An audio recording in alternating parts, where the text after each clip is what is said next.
Bom dia.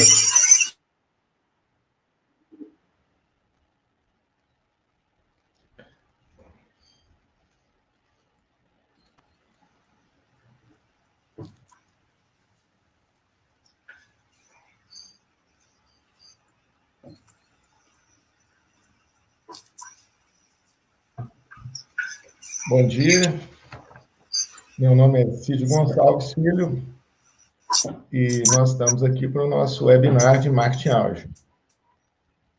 Sejam bem-vindos.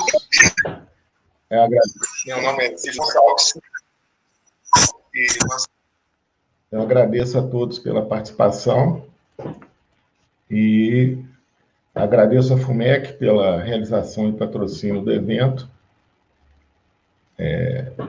Vou falar um pouquinho sobre o meu currículo. Eu sou coordenador do doutorado e mestrado em administração da Universidade FUMEC e trabalho aí na área de marketing já há alguns anos e viemos trazer aí esse evento aí porque a gente acredita que é uma tendência, uma discussão que merece ser ampliada, né, nos tempos de hoje.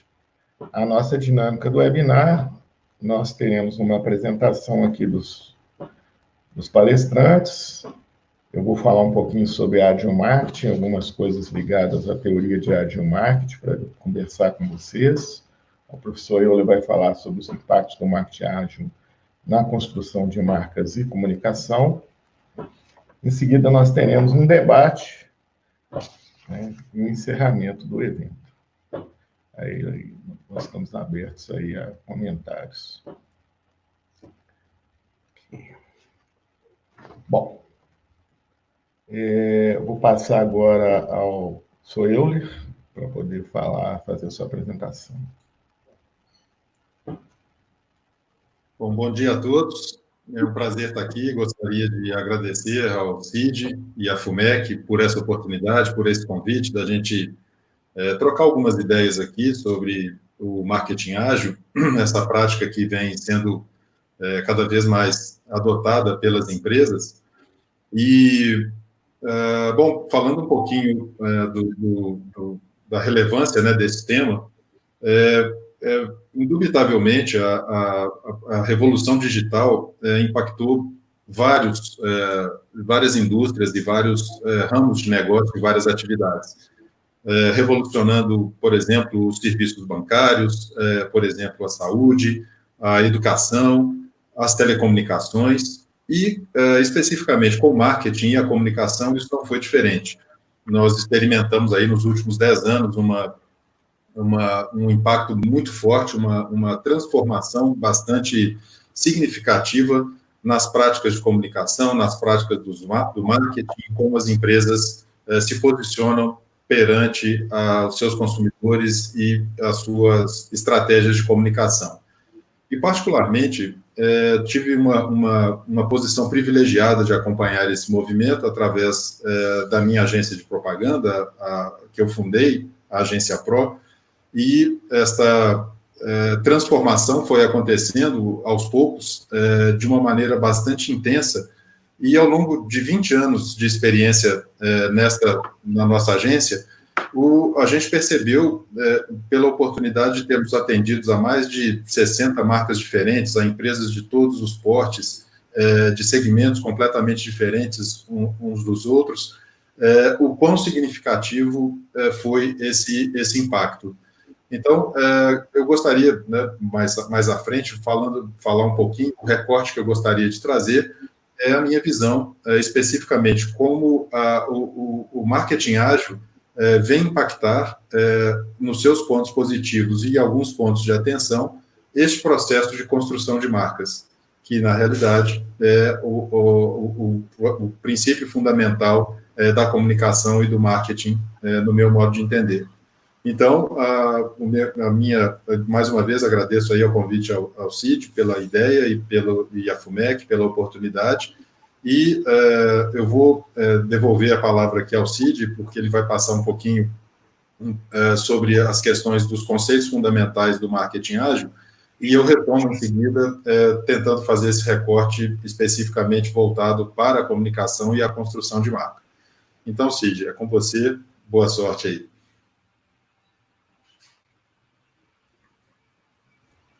Ok, obrigado, sou eu. Bom,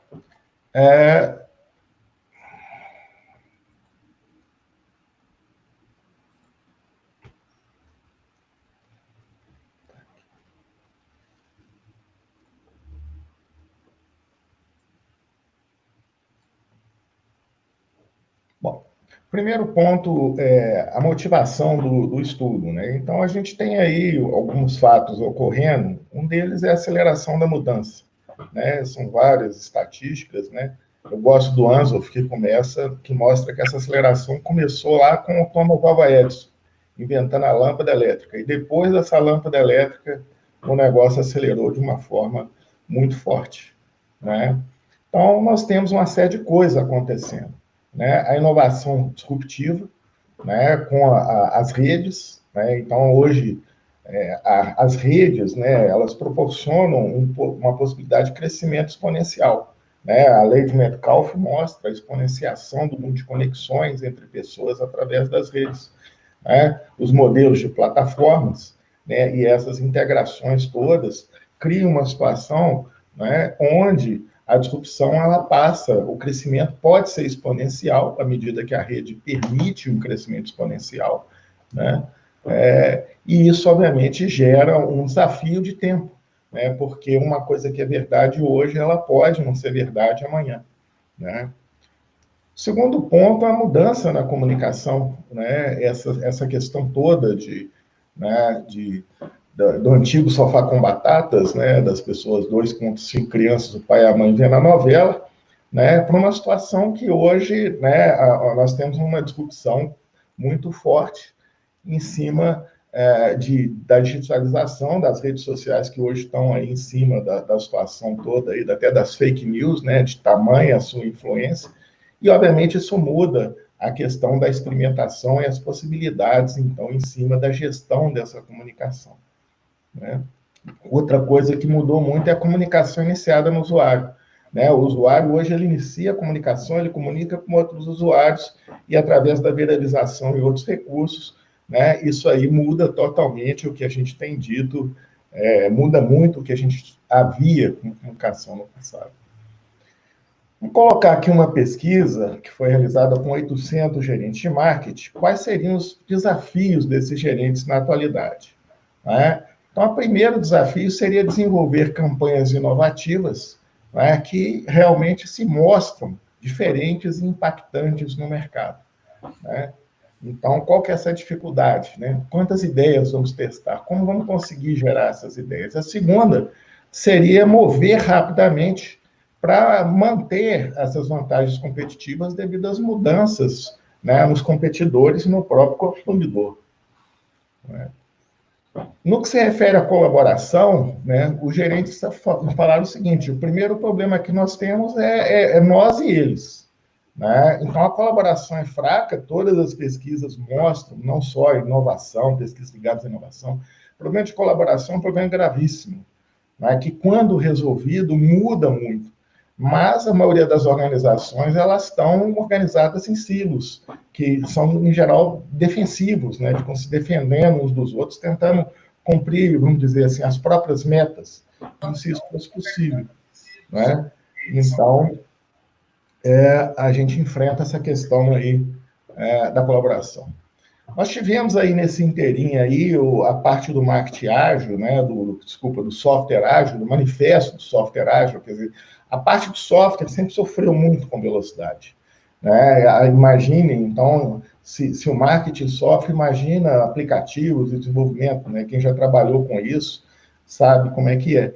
E aí o manifesto do software ágil, nessa reunião do pessoal no Estação do Esquilo, lá na Califórnia, discutindo o estudo, né, levantou algumas coisas que seriam esse manifesto, né, de você ter colaboração, né, de você conseguir soltar resultado um pouco mais rápido para responder à mudança, colaborar com o cliente, essa coisa toda foi mudando, esse aspecto do software acabou gerando alguns insights aí para o marketing, né?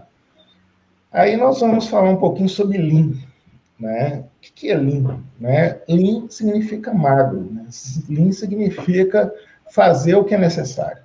E aí, a indústria, né, principalmente no pós-guerra, né, ela sofria, como muito sofre ainda, né, com desperdício. Né? E aí essa discussão do marketing lean, eu devo aí ao professor Thomas Brachir, lá da IOMES, né, que me inseriu aí nessa questão do lean marketing, né? Ele já falava, quer dizer, o marketing desperdiça muito. Né? Campanhas com sucesso, volume, quantidade de venda pessoal perdida, propaganda que não dá efeito, campanhas milionárias, quer dizer, produtos que não dão certo, né? O volume de perda, né, e a falta de mensuração, às vezes, né, deixa a situação, o desperdício é muito grande, recursos são escassos, cada vez mais escassos, e aí entra essa questão do Lean. Da onde que veio essa questão do Lean? Né? O Lean veio, né, da Toyota, né, veio da Toyota no pós-guerra, falta de recursos, o Japão numa crise, não é? E significa simplesmente eliminar desperdícios. Né? Foi feita essa pesquisa com os gerentes, como é que eles estariam preocupados em agilizar o marketing, e a maioria dos gerentes, desses 800, falou que usa técnicas Lean. Técnicas Lean, né, que estão ligadas um pouco à ciência, né, gerar coisas rápidas, mas também análise científica das coisas que estão sendo feitas, né? Kanban, que é a gestão à vista, não é? E o Scrum, que é a mistura disso tudo, né? O Scrum também, né? Essa mistura do Kanban com o Scrum, não é? E um pouco dessa filosofia Lean, de você realmente tentar colocar as coisas rápido para rodar, para ver o que acontece, né? Que é a discussão que nós vamos fazer aqui da questão das campanhas Big Bang.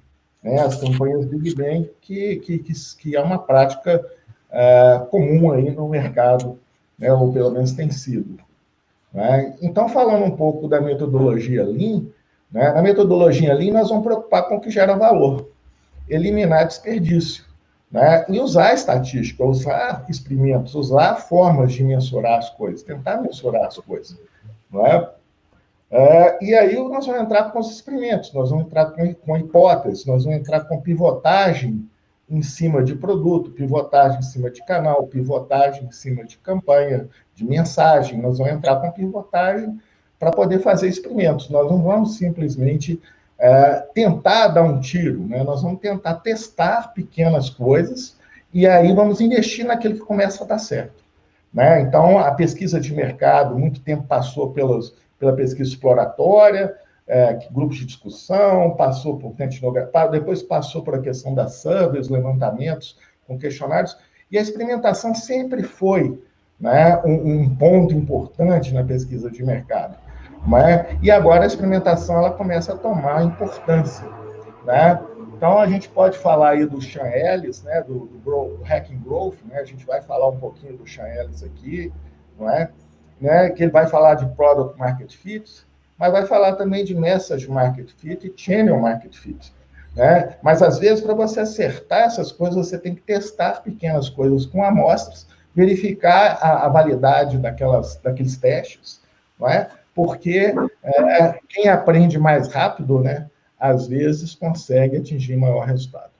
Né? Então, a ideia básica do Lean, né, é você ter ideias, né, construir protótipos, né, dessas ideias, testar esses protótipos, medir esses resultados e aprender, então, num ciclo mais rápido, tá certo?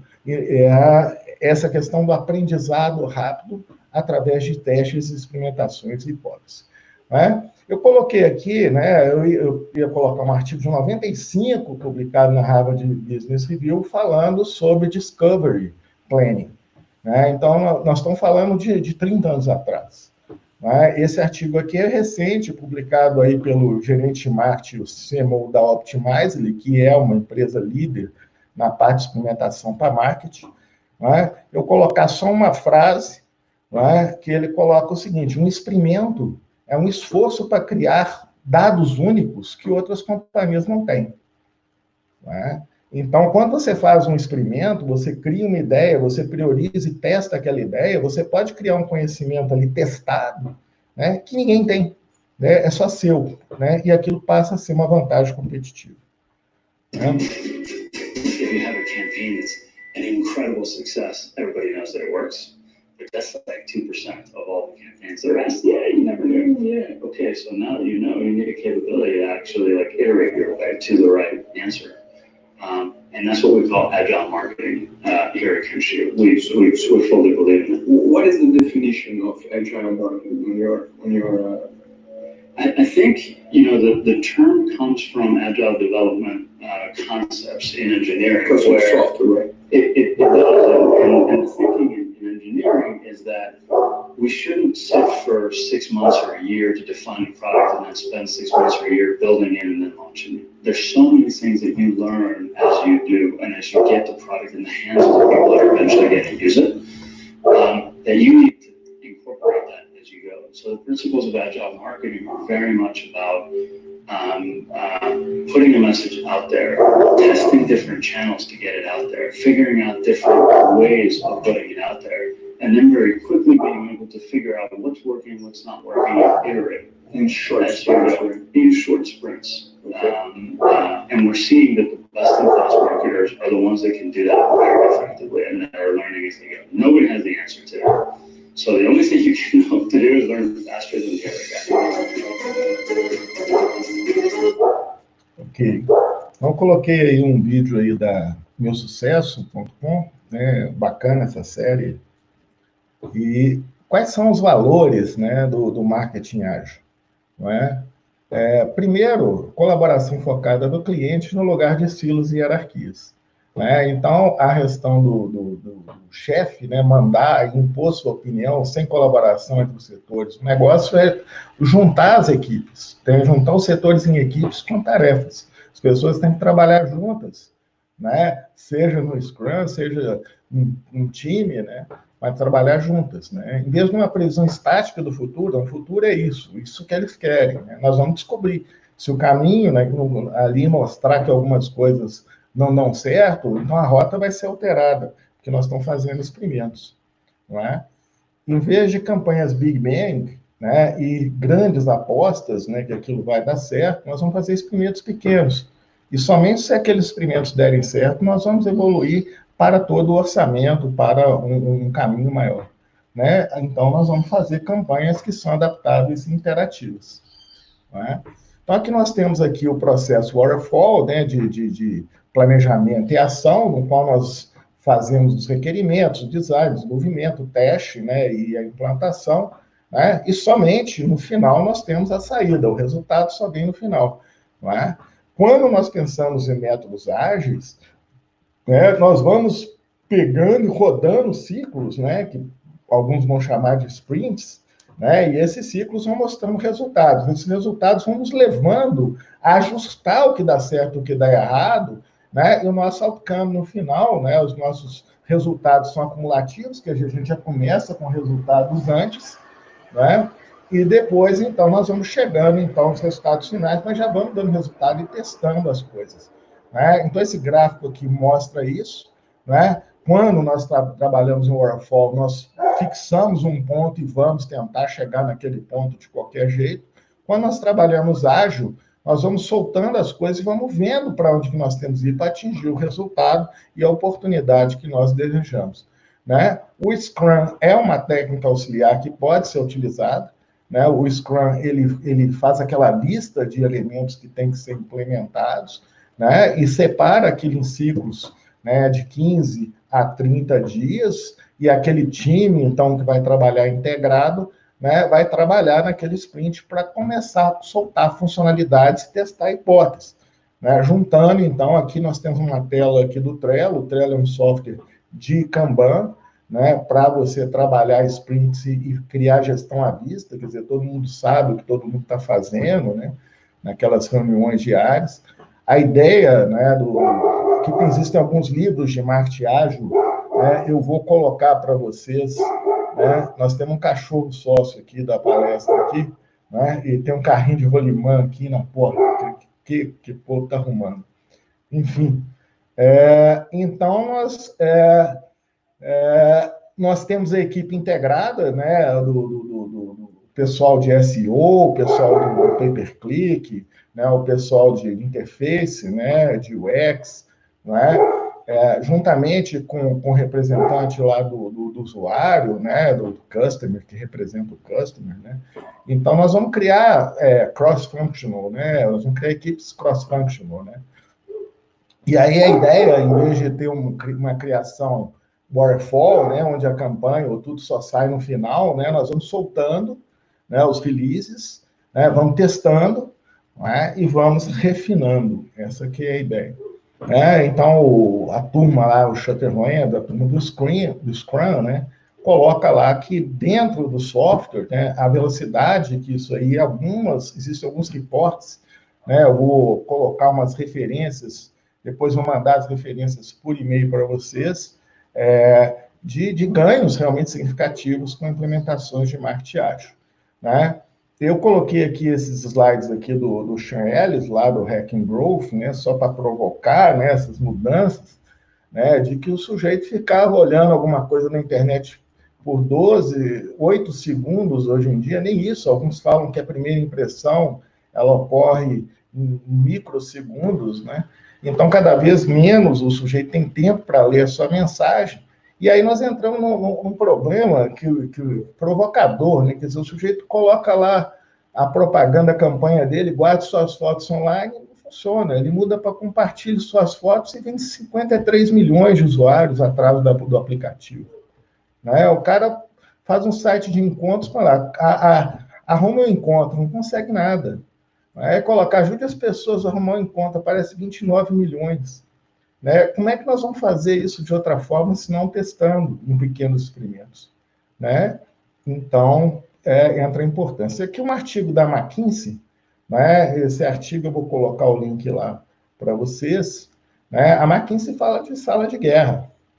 Né? É uma guerra e vai juntar a turma lá e sair dando tiro lá, entendeu? É claro que tem a questão da mensuração, da experimentação, mas é uma sala de guerra. Né? Ela reporta, tem algumas empresas, né, até 23 times numa determinada empresa trabalhando em salas de guerra para poder obter resultados. Né? Existem algumas referências que falam dos experimentos, aí as regras, né, de 70, 20 e 10, né, de jogar 70% do orçamento no que funciona, e 50% do tempo, 20% do orçamento e 25% modificando o que funciona, fazendo experimentos em cima de alguma coisa um pouco mais segura, e 10% fazendo coisas selvagens, né? Tentando realmente inovar totalmente, e muitas vezes isso aí pode fazer a diferença. Né? O ciclo de Hacking Growth, né, do Sean Ellis, né, ele trabalha dentro da ideologia Lean, né? Mas ele coloca assim, quer dizer, nós temos uma análise, né? Ideação, né? Nós vamos gerar ideias, vamos priorizar essas ideias, fazer um teste dessas ideias, e esse teste, mais pesquisa, mais análise de dados do que ocorreu, né? Vai ser o feedback para novas ideias, ou seja, o ciclo contínuo, né? E eu coloquei o Thomas Alva Edison, né, que ele já falava isso, é um gênio, né? Falava, eu não falhei, né? Eu só tentei 10 mil coisas que não funcionaram. Né? Só que ele é um grande revolucionário, né? Porque ele tentou. Né?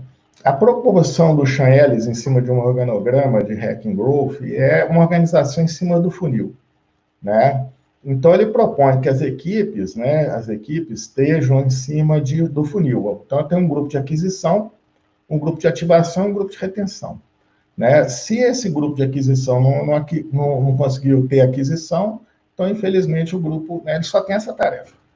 Né? Isso gera a preocupação do funil, quer dizer, o Hacking Growth ele vem muito de vendas, né? O Sean Ellis era um vendedor, né? Um cara que veio da área de vendas. Né?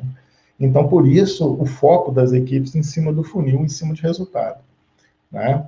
Então, a proposta que a gente faz, a gente acredita, né, que uma integração entre Growth, né, ágil e Lean, né? E aí vem, depois nas referências vão ver alguns vídeos, né?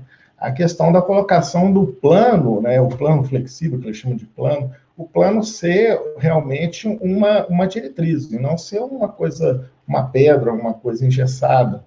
Né? A organização de equipes por funil, né? Dentro do funil tem os times então vão priorizar as suas ações baseadas no ciclo de growth, E aí nós teremos o Team Backlog, né, que vai ter os sprints, né, colocando, então, as saídas incrementais, né, seguindo, então, esse processo.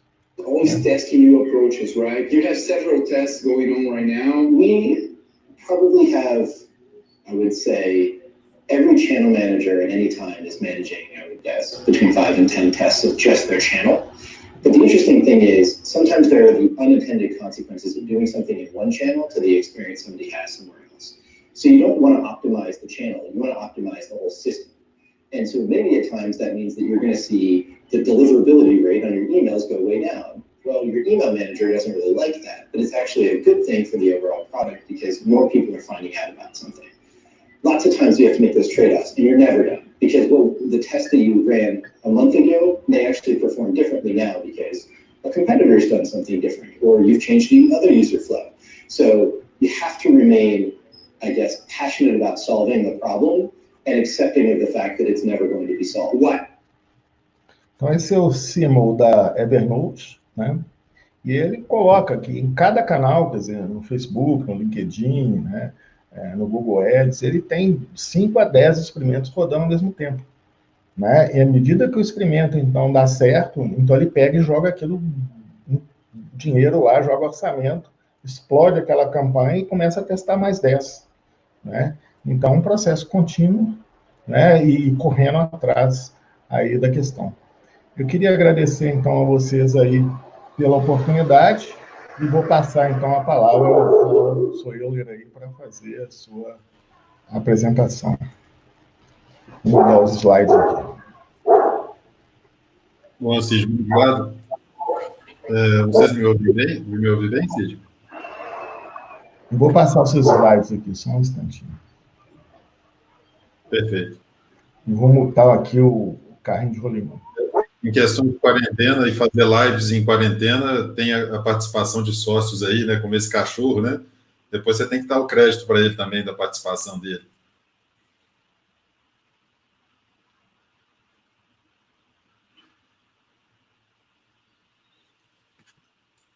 Bom,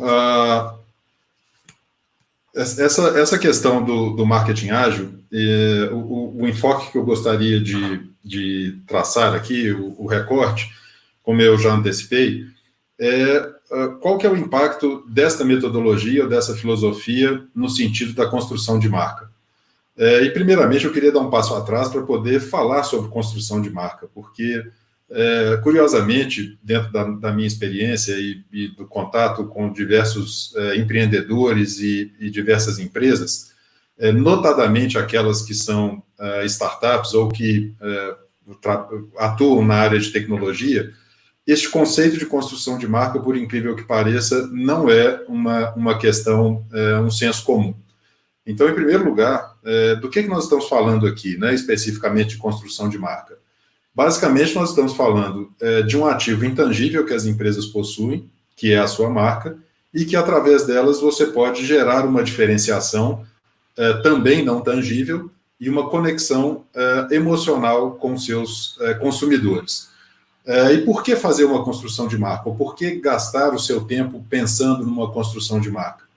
Basicamente porque, com o avanço da tecnologia, e isso nós temos visto com uma frequência cada vez maior, a cópia ou a maneira como um produto que muitas vezes se mostra inovador, a velocidade com que esse produto ou esse serviço é copiado, nunca antes na história da economia mundial, da humanidade, se teve esta velocidade. Recentemente, agora, né, todos nós estamos acompanhando com bastante expectativa, inclusive, o desenvolvimento da vacina para a pandemia, para o combate da Covid-19. E vocês veem, é um negócio extremamente complexo, são necessários milhares e milhares de dólares, milhões e milhões de dólares para o desenvolvimento de um produto como esse, e nós temos hoje, no mundo, praticamente uma dúzia de iniciativas que estão, de empresas e de laboratórios que estão buscando essa solução, que é a grande expectativa da humanidade. Então, eu creio, nunca li nada a respeito disso, mas eu acredito que, assim como na corrida espacial, que você tinha o antagonismo dos Estados Unidos e da antiga União Soviética na busca da tecnologia para um grande avanço para a humanidade, hoje são 12 corporações, e não são nem governos, né? São corporações, são laboratórios, são entidades privadas, algumas em colaborações com o governo, mas que estão buscando uma mesma solução. Então, o que eu quero dizer com este argumento é que é muito difícil hoje para as empresas buscarem um silo ou um local diferenciado apenas pela sua tecnologia, ou pelo seu serviço, ou pela qualidade de um produto, por mais inovador que ele possa ser. E só para finalizar essa introdução, eu gostaria de trazer como exemplo também a Uber, que revolucionou o transporte individual, né, de serviços que nós conhecíamos como serviços de táxi até bem pouco tempo atrás, e foi uma revolução fantástica que ela proporcionou nesse meio de transporte. E em muito pouco tempo, né, acredito que cerca de 2 ou 3 anos, ela já tinha competidores tão grandes quanto ela, que já tinham passado pelo aprendizado que ela própria teve, queimando etapas, porque não precisavam passar pelo aprendizado que a própria Uber passou, com muito mais recurso e muito mais dinheiro, muito mais investimento, e toda aquela inovação que a Uber estava tentando, ou trouxe para o segmento de transporte de táxi, né, o transporte privado, num piscar de olhos, em coisa de 3 anos, ela já tinha inúmeros concorrentes em nível mundial, e em muitos casos até em condições muito melhores do que ela.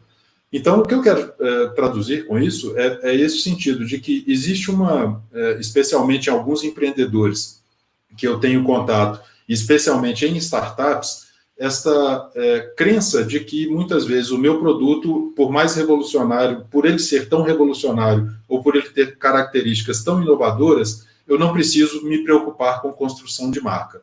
Mas o fato é que você precisa. Por quê?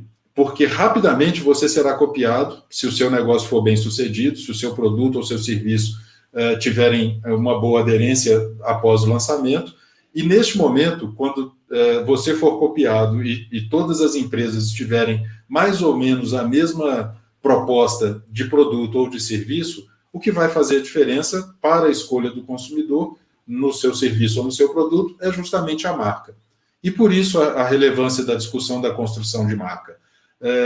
E por mais que isso possa parecer, né, um discurso ultrapassado, né, especialmente porque existe essa, entre aspas, arrogância dos novos modelos de negócio que entendem que muitas vezes a marca é irrelevante porque o produto é muito inovador, muito antes pelo contrário, o que a gente está vendo e percebendo é uma retomada de empresas que especificamente nessa área de tecnologia que tiveram produtos muito revolucionários, retomando algumas práticas do marketing dito tradicional.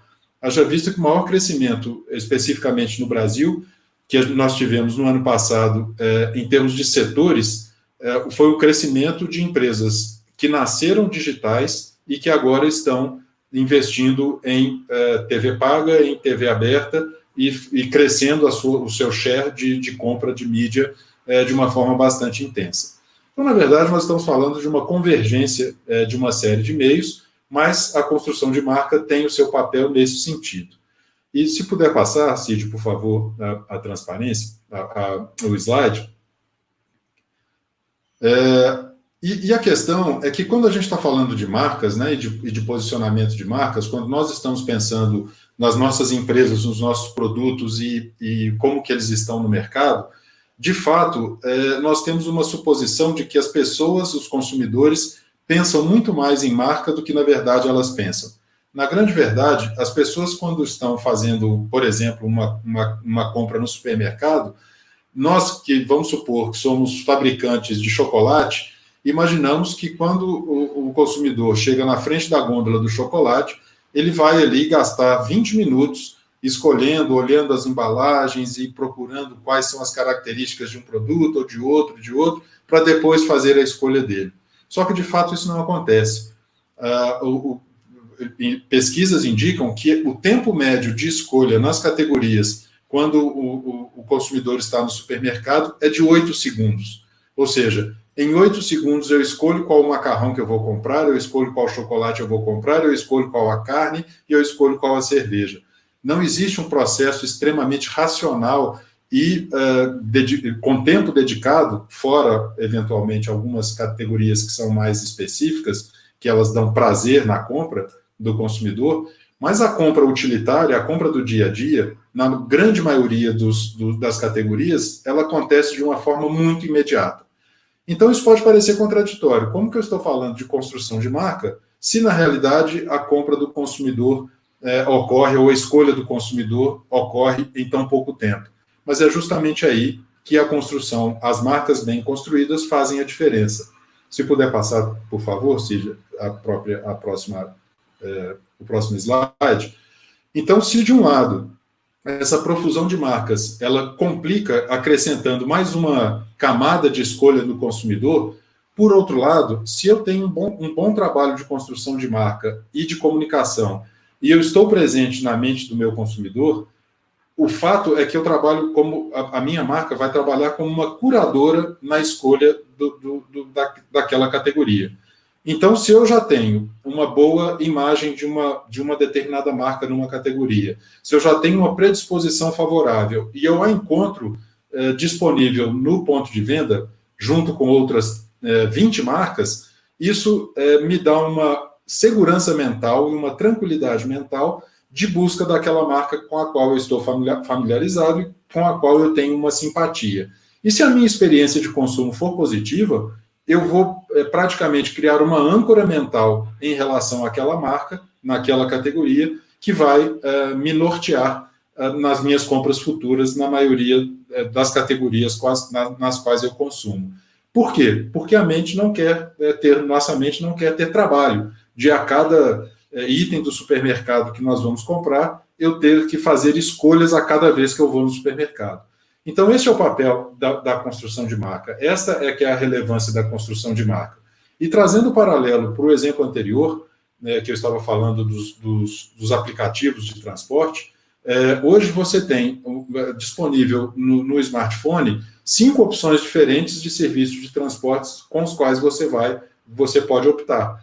E eu dificilmente, né, no nosso cotidiano, nós vamos entrar em cada um deles e ficar comparando qual que está mais barato, qual que está mais caro, para fazer o meu deslocamento, porque isso é muito chato, né?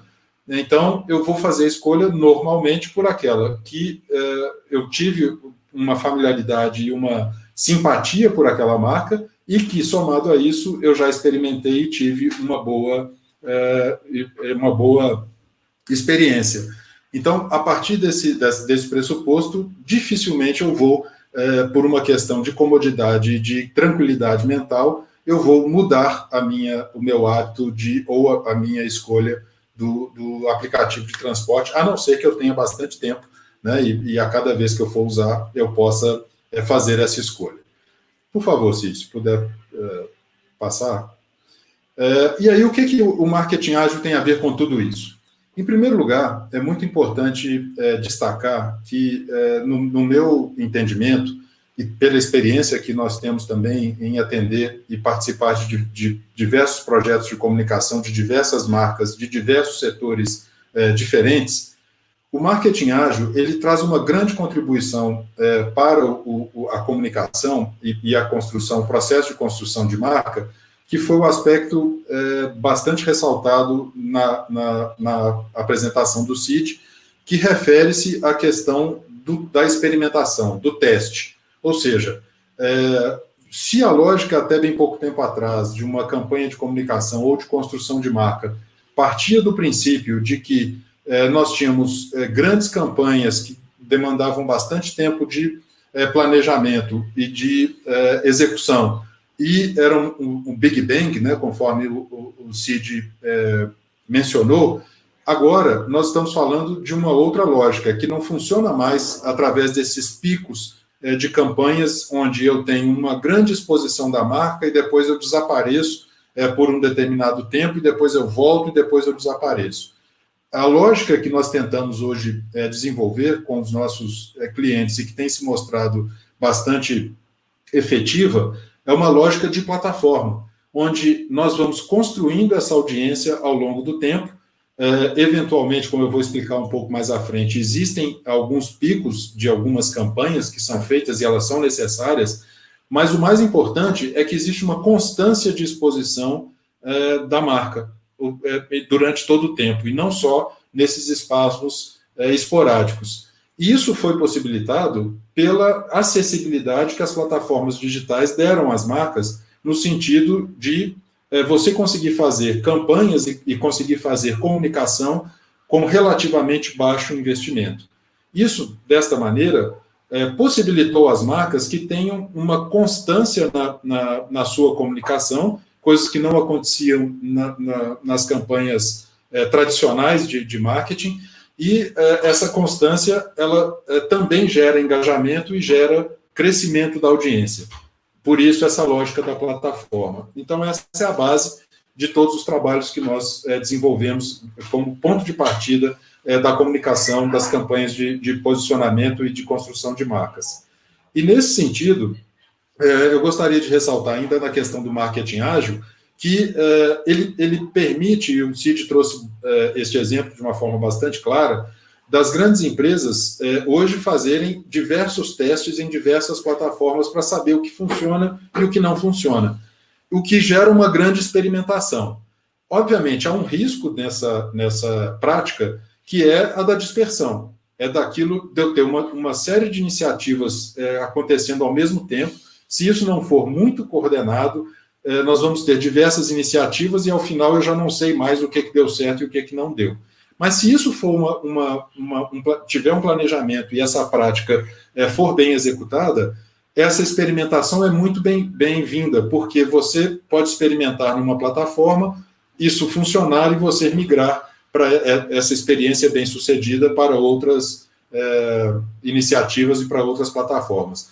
Então, este aspecto do marketing ágil, na minha opinião, do seu ponto de vista de posicionamento e construção de marca, é a questão mais valiosa, que é o de você manter uma constância e perder o receio de estar constantemente experimentando, o que é ótimo nesse sentido.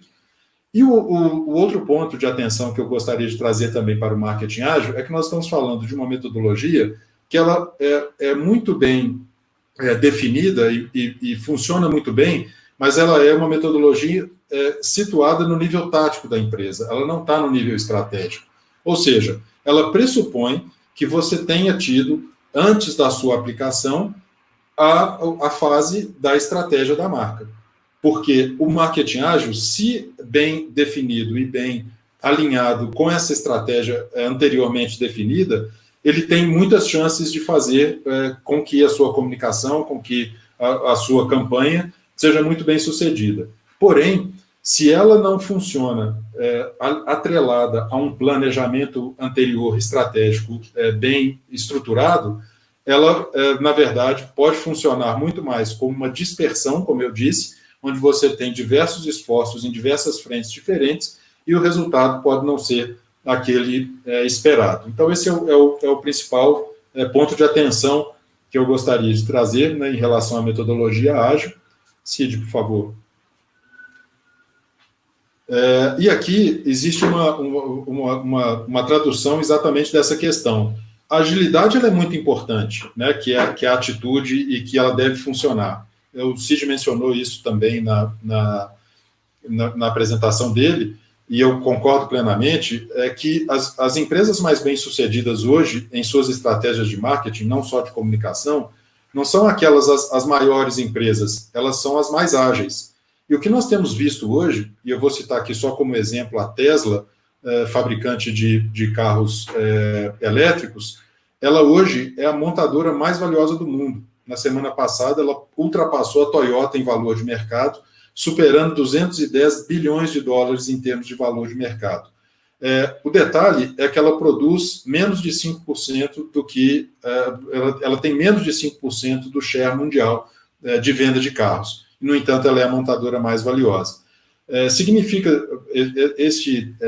essa afirmação, e por isso eu estou trazendo este exemplo, significa dizer que não é o mais forte, não é quem tem mais dinheiro, não é quem está mais estabelecido no mercado há mais tempo que vai ganhar o jogo.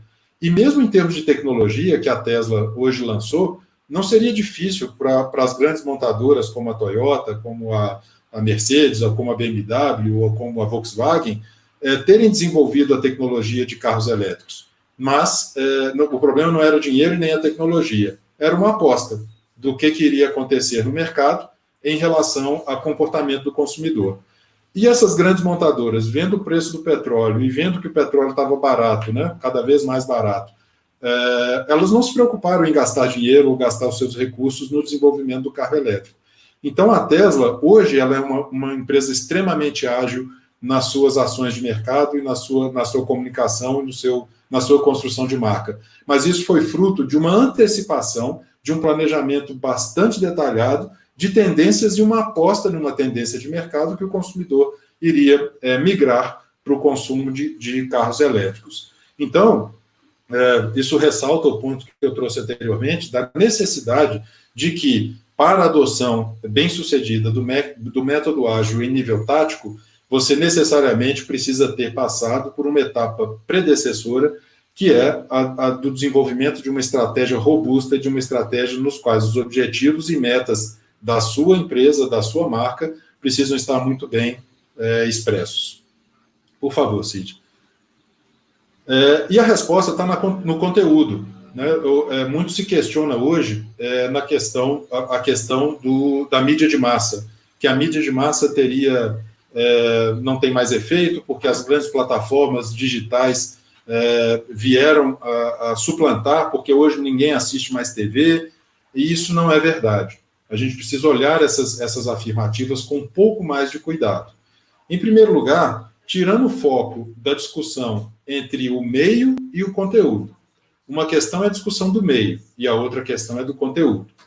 Então, esse slide que nós estamos vendo aqui agora, ele é uma expressão de uma metodologia proposta pelo Google já há alguns anos, onde ele sugere que você tem 3 níveis de comunicação o tempo todo. Esse slide, ele é complementar ao anterior que eu mostrei do crescimento das marcas em plataforma, né? Das campanhas em plataforma e não em picos.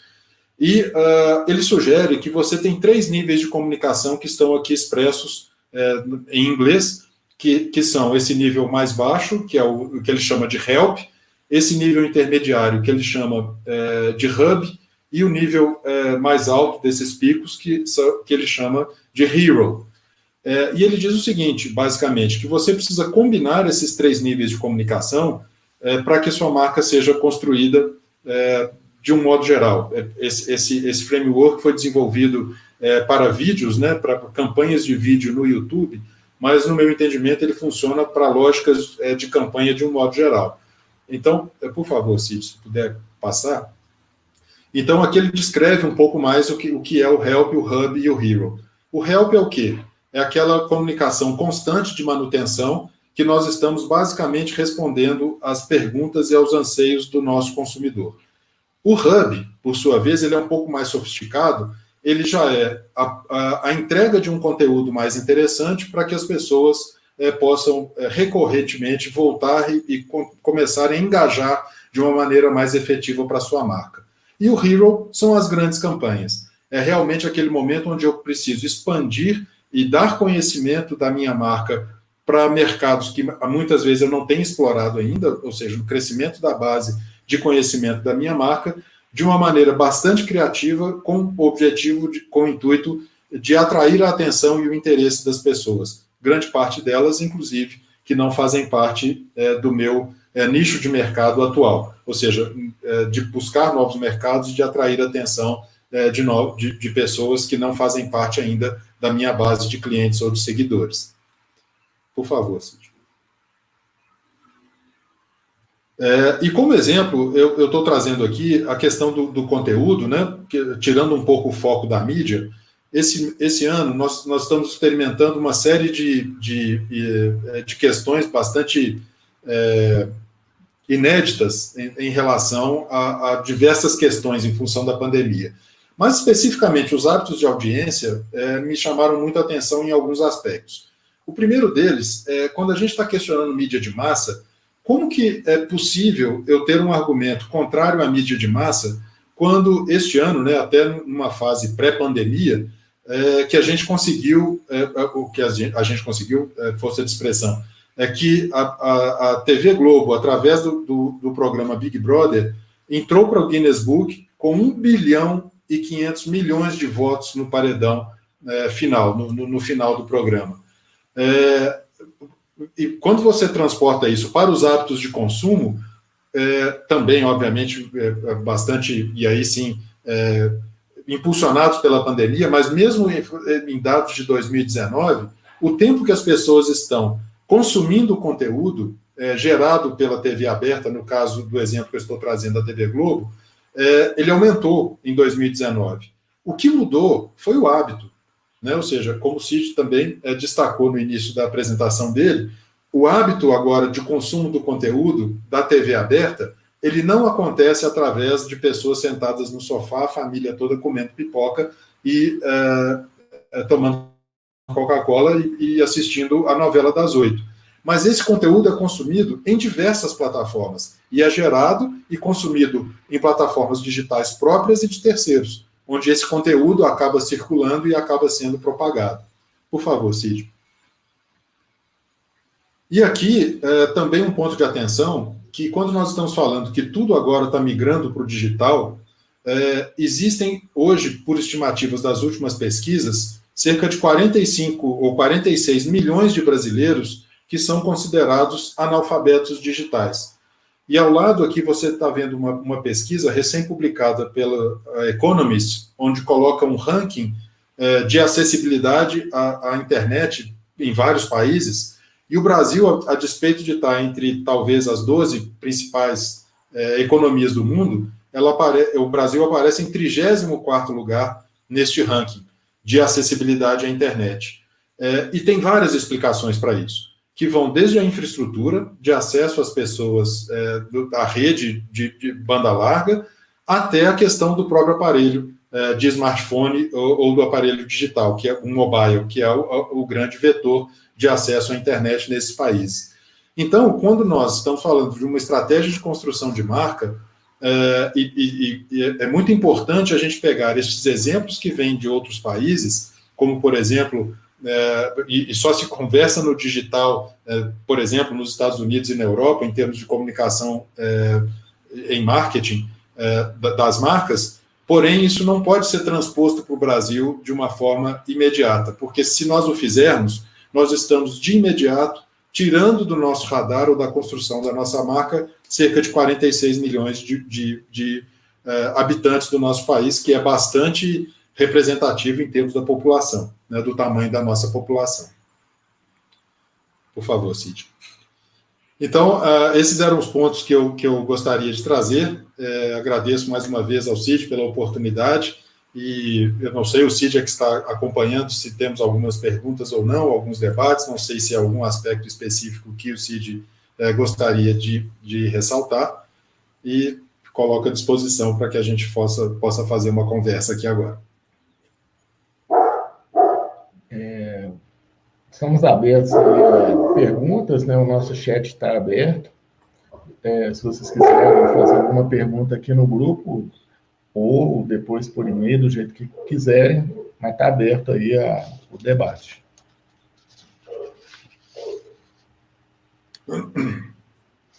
Enquanto, Cid, se me permite, não sei se você quer falar sobre algum tema específico. Fique à vontade. Eu gostaria só de trazer uma questão aqui que entendo que é bastante fundamental na questão do marketing ágil, que diz respeito especificamente a essa questão, né, da experimentação, né, ou da tentativa. E, mais uma vez, ressaltar a questão do conteúdo, que eu entendo que hoje, não só pelo meu entendimento, mas também pelas nossas práticas, né, das campanhas dos nossos clientes, lá na Agência Pro, nós temos percebido essa questão do conteúdo ser uma questão bastante relevante, né? Ou seja, como que você pode criar situações de trazer este conteúdo de uma maneira cada vez mais relevante e próxima da vida das pessoas, de modo a gerar o engajamento. E queria ouvir de você, Cid, dentro dessa leitura, como que você entende que acontece essa relação entre, na sua opinião, entre essas práticas do marketing ágil e essa tendência que nós temos da importância da geração do conteúdo no posicionamento das marcas e nas práticas do marketing?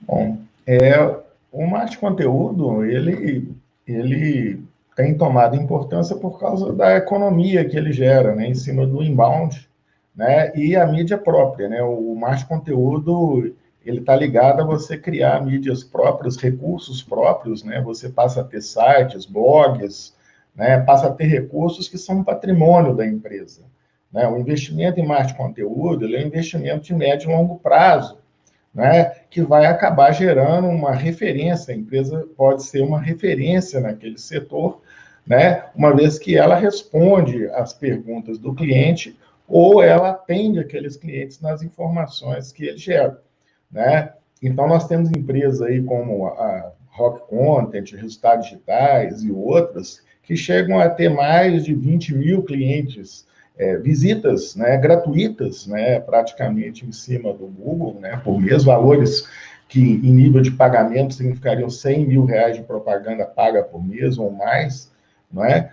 Em cima de conteúdo, né? Então, o conteúdo, ele passa a ter um fator fundamental. O teste, quer dizer, a teoria de marketing de conteúdo, né, ela, obviamente, ela passa por uma questão de pesquisa, né? Ela passa por questão de entender as perguntas que o cliente está fazendo, né? Que os consumidores têm, as suas dores, aquela coisa toda, né? De você, então, fazer um planejamento de conteúdo, fazer um calendário de conteúdo, então existem vários templates, né, conhecidos de calendário, separar o conteúdo que é o conteúdo de higiene, o conteúdo hub, o conteúdo hero, né? Você fazer essa classificação, né, das frequências desses conteúdos, né, e fazer os testes, né, verificar, realmente fazer modificações nesse conteúdo, inclusive, porque a questão do marketing de conteúdo, ele não é simplesmente uma questão de gerar a resposta, você tem uma concorrência com outros, né, e você tem uma série de dispositivos, como título, né, como infográficos, como questões que você vai inserir nesse conteúdo,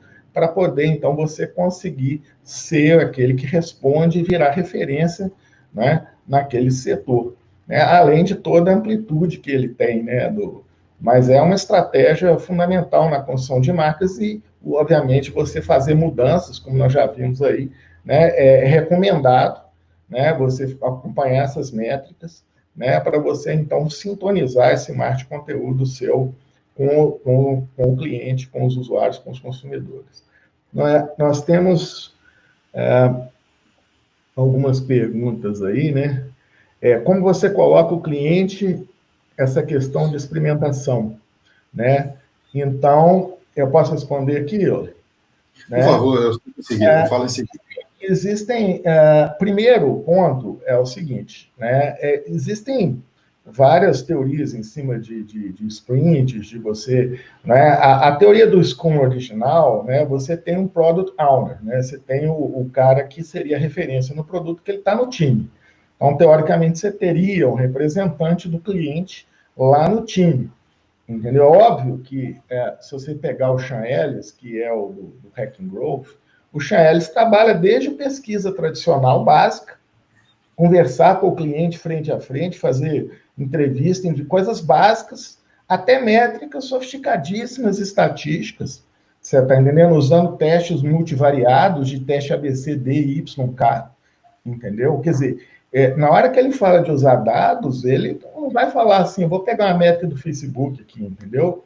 Ele abre a porta para tudo quanto é lado, entendeu? Agora, você tem que envolver o cliente numa prévia, obviamente, né? Mais conteúdo, por exemplo, é feito todo em cima de direcionamento. Se você tem métricas do próprio Google, em cima de Google Trends, em cima de ferramentas de pesquisa do que as pessoas estão pesquisando, aonde que estão pesquisando, o que estão fazendo, que perguntas estão fazendo, entrevistas aí de mapas de empatia, outras técnicas aí para tentar fazer esse perfil aí do que o cliente quer em nível de conteúdo, mas você vai, então, priorizar essas ideias, idear, né? Fazer o ciclo de growth, você vai idear, você vai priorizar esses experimentos. Aí tem alguns critérios que essa turma cita, que é viabilidade, potencialidade de impacto, custo, tempo de implementação, entendeu? Você vai priorizar e aquilo vai entrar, então, no time. O time, então, vai trabalhar aqueles experimentos naquele sprint, né?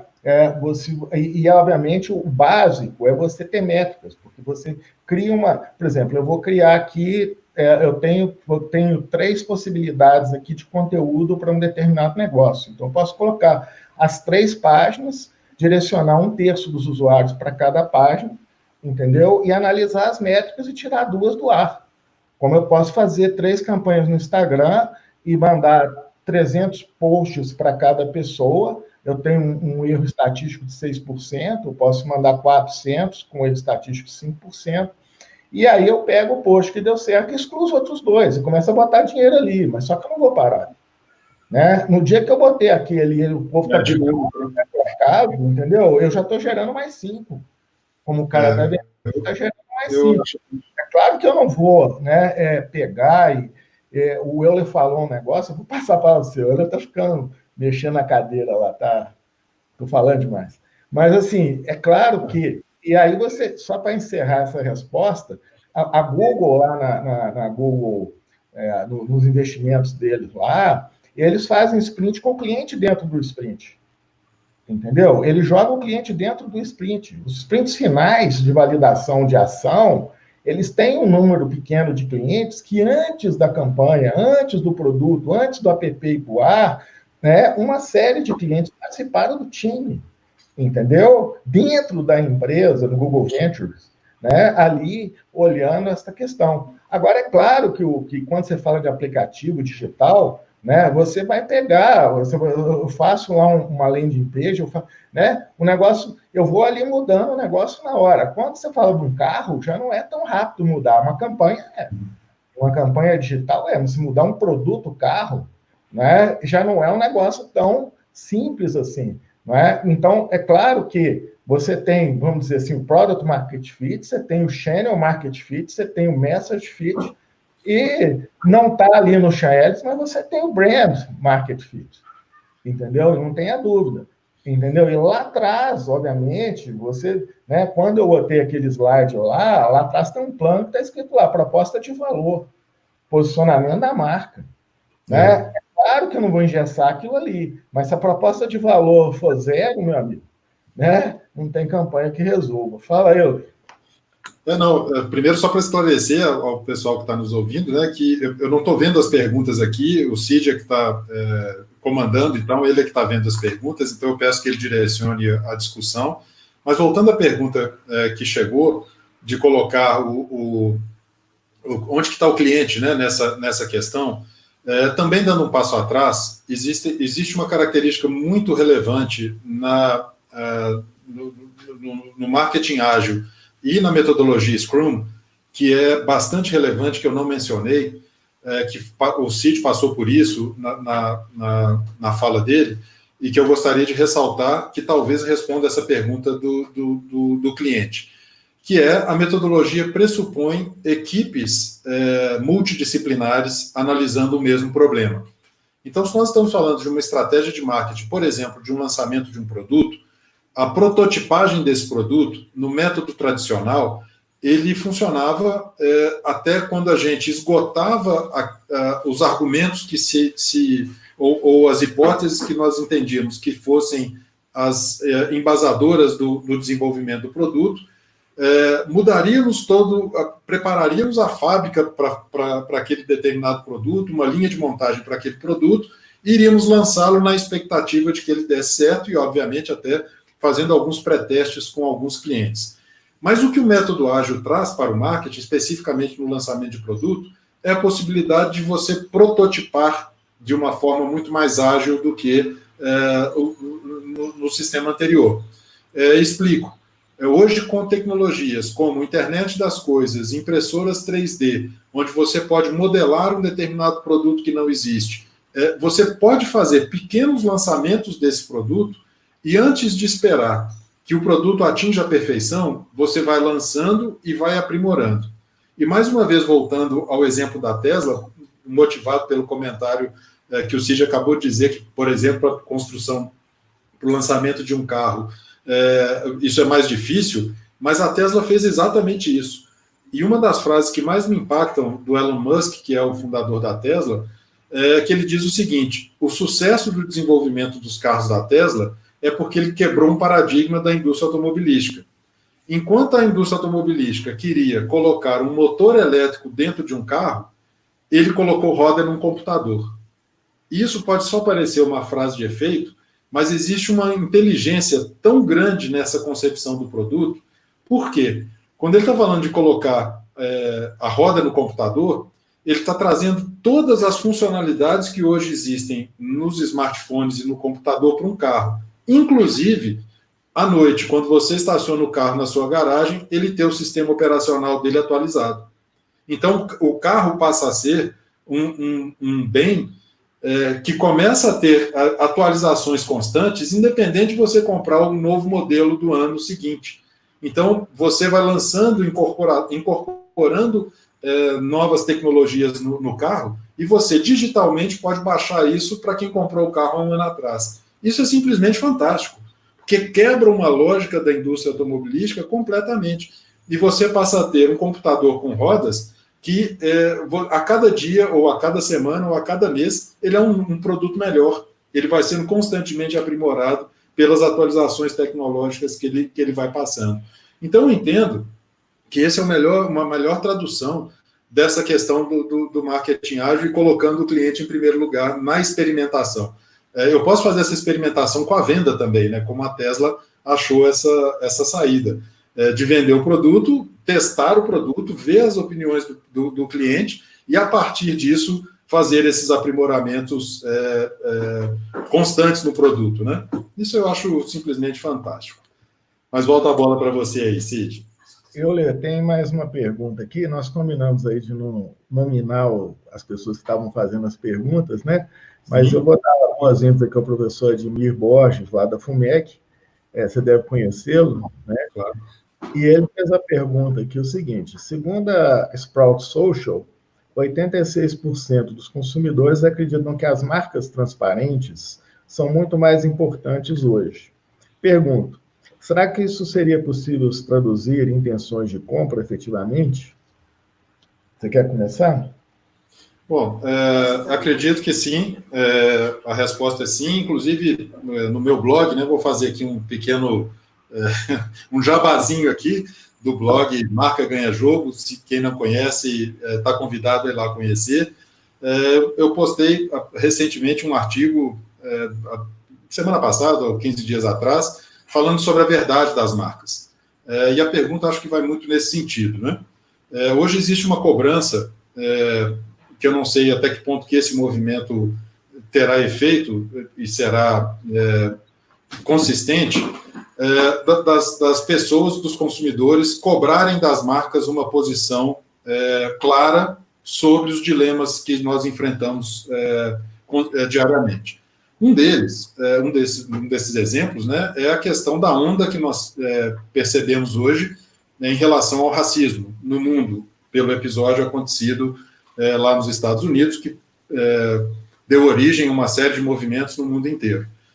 E os consumidores começaram a exigir das marcas que se posicionassem em relação a isso, né, ou seja, que lançassem uma posição clara para que o consumidor acessasse aquele produto ou consumisse aquele produto em relação ao seu posicionamento contra atitudes racistas. Isso foi muito forte. E várias marcas se posicionaram nesse sentido, dessa maneira, foram compelidas a fazerem esse posicionamento, sob risco de não serem inclusive, boicotadas. Então, entendo que a pergunta é pertinente nesse sentido e uma cobrança vai acontecer cada vez mais nesse sentido.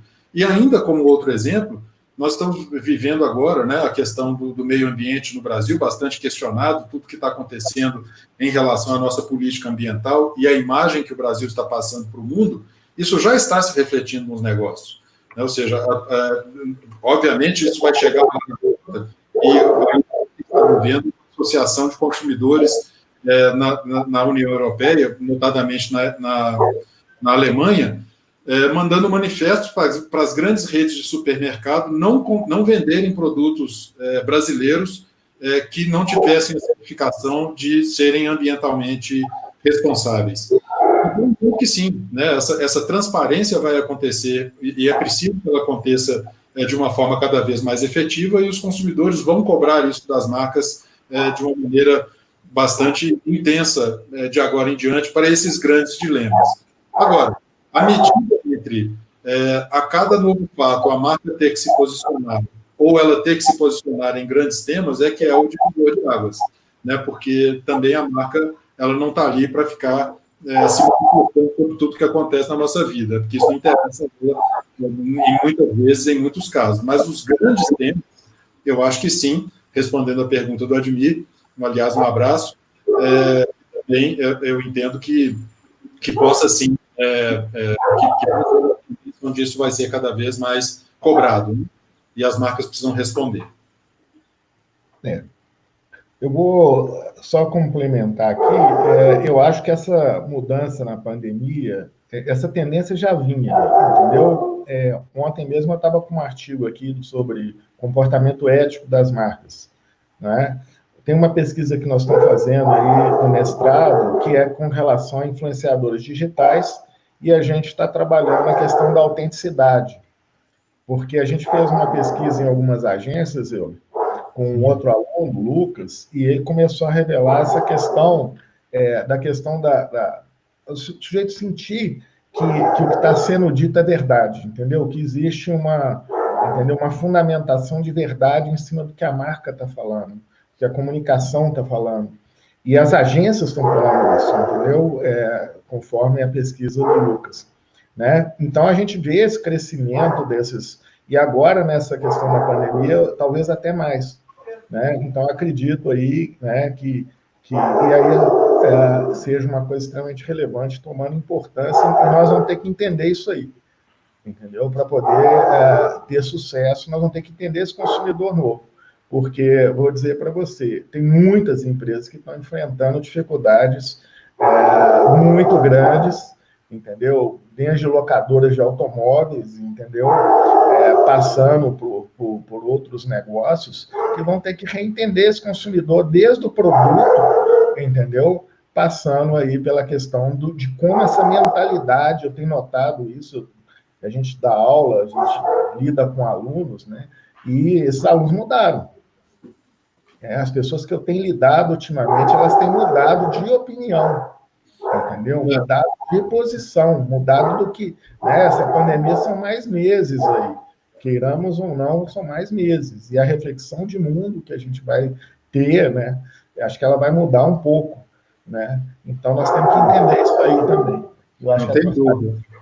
Não tenha dúvida, eu entendo, e acrescentando mais um ponto nessa discussão, na verdade, de fato, né, o consumidor está cada vez mais consciente por acesso à informação, por uma série de possibilidades de entender melhor ou de compreender outras complexidades do mundo. O consumidor, ele está... todos nós, né, quando a gente fala consumidor, parece uma entidade que está lá longe, né, mas nós, né, enquanto consumidores, estamos mais conscientes e em todos os sentidos, né, no sentido ambiental, no sentido social, e nos surpreendemos a cada dia com novas informações. Por exemplo, como que as marcas hoje vão se posicionar perante o susto que o governo brasileiro tomou em função do benefício oferecido, né, dos R$600, como para a população mais vulnerável, que o governo brasileiro descobriu que existiam aí 40 milhões de pessoas que eram invisíveis até então, sob o ponto de vista das políticas públicas e das políticas econômicas e dos meios de acesso. Ou seja, eram pessoas que eram invisíveis para o governo, para as políticas públicas, mas também para as marcas elas são invisíveis. Então, hoje, por exemplo, nós falamos como efeito da pandemia a questão do crescimento exponencial do e-commerce, mas quando nós analisamos esse crescimento exponencial, nós vemos que ele está muito localizado nas classes A, B. Porque grande parte da classe C e D, que representam aí alguma coisa como 60% do potencial de consumo do Brasil, um grande contingente delas estão vivendo em locais, em comunidades, onde sequer se faz o delivery, ou é impossível de fazer a entrega do produto que ela comprou por e-commerce. Então, são particularidades que nós temos no nosso país que pressupõem da heterogeneidade da nossa população, das características específicas da nossa população, que nós precisamos tomar com muita reserva essas práticas que funcionam em países que situação de uma maturidade econômica maior do que a nossa, e simplesmente transportarmos isso para cá, entendendo que isso vai funcionar. Não é bem assim. Existe, como eu abordei na apresentação, os analfabetos digitais, né, que são aí 45 milhões de pessoas. Existem essas pessoas, obviamente, não são um grupo que ele se sobrepõe, né, não quer dizer que seja um somado ao outro. Mas, em suma, existe uma complexidade de cenário para que as marcas possam explorar no Brasil, dada essa heterogeneidade das nossas características de infraestrutura e socioeconômicas, que pressupõe uma maior reflexão, sim, em todos os sentidos. E também a atuação no sentido de entendendo esse ambiente, tomar atitudes mais representativas no sentido de mudanças de realidade. Por exemplo, nos Estados Unidos, a filantropia é uma prática onde os multimilionários lá dos Estados Unidos, por uma questão legal até, fazem com que suas fortunas sejam destinadas para projetos sociais. Por exemplo, a Fundação Bill e Melinda Gates, que atua bastante na África, na busca de melhoria de soluções lá para, principalmente, acesso à água em países africanos. A gente não vê esse mesmo movimento aqui no Brasil. Então, as marcas não assumem esse protagonismo de defenderem causas de uma forma muito efetiva, exceto em situações de pânico, como aconteceu agora, onde a gente viu, por exemplo, né, foram vários exemplos, mas alguns mais expressivos, comandados, um pool de empresas comandados pelo Itaú, doou R$1,5 bilhão para pesquisas, criou um comitê paralelo ao governo para incentivo à pesquisa, fizeram doações para o Instituto Oswaldo Cruz e assim e por diante, e também o 3G, que é o fundo do Jorge Paulo Lemann, que doou 30 milhões para a construção da fábrica da vacina que está sendo desenvolvida aqui pelo Instituto Butantan, para que, se ela der certo, a fábrica já vai estar pronta para poder desenvolver e termos essa vacina o mais rápido possível, já desenvolvida para a população brasileira, já acessível para a população brasileira. Então, sim, em última análise, existe espaço para um protagonismo maior das marcas se posicionando em relação aos grandes dilemas, né, que a sociedade enfrenta, e isso elas vão ser cada vez mais cobradas por isso. Ok. Obrigado, então. Eu gostaria de agradecer a todos aí pela participação. Eu vou enviar um material por e-mail para vocês, umas referências. Gostaria de agradecer a FUMEC pelo apoio, gostaria de agradecer ao professor Euler aí pela sua gentil participação e excelente contribuição, né? E convido vocês aí para acessar os nossos canais, né? Nosso canal Advance Marketing, que nós estamos começando aí a produzir, o blog Marca Ganha Jogo, né? Do professor Euler. Muito obrigado e tenha um bom dia. Obrigado, Cid. Um abraço a todos. Obrigado pela audiência. Temos aqui na última página, Cid, se você puder colocar, por gentileza, da apresentação, os nossos e-mails estão à disposição, caso queiram entrar em contato para qualquer informação adicional ou simplesmente bater papo. E também reforço o convite, o agradecimento à FUMEC e ao convite do Cid por participar desse debate. e fico à disposição para contatos futuros, caso tenham interesse, e convido todos vocês a visitarem também o blog Marca Ganha Jogo e mandem sua opinião. Muito obrigado, bom dia a todos.